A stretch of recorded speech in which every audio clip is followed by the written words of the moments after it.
Maybe stuff like this is what they mean by hate speech. Even though technically it's not speech, no one's saying anything, but just incitement to hatred. Maybe that's what they mean by it. This is Moygasha there last week when they put up a bonfire. They put a boat on the top of the bonfire.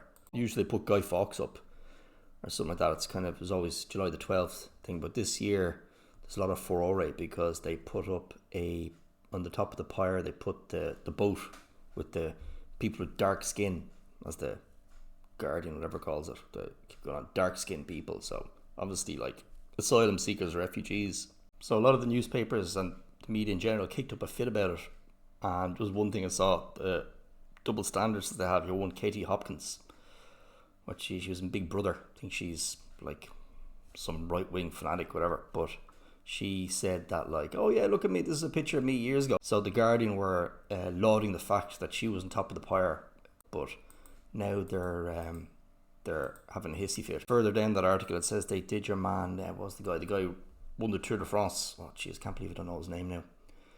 Normally I'd know his name straight away if you didn't ask me. But the guy who was taking the drugs, they put him up a few years earlier. So I mean, I think that's, to be honest, a worse form of hate speech than just putting random people up in a boat. Because at least with Katie Hopkins, it's really pointed towards her and your man, the cyclist guy. I mean, so I think that's worse hate speech than these dudes on the boat, to be honest with you. If she was black, they would never have written an article like that because they just wouldn't. It's like it's okay to be racist against white people, but any other race is considered racism. Would you ever see them lighting that on fire?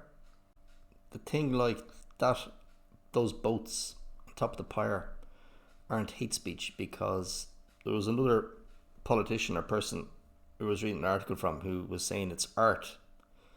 And it is art because it's what people are thinking at the time, at the moment. Like people are angry and they're venting their anger, and people vent their anger through art. You mightn't agree with it, whatever, but I wouldn't call that hate speech at all. It's just letting out your emotions, letting out your feelings. So it is art, I think.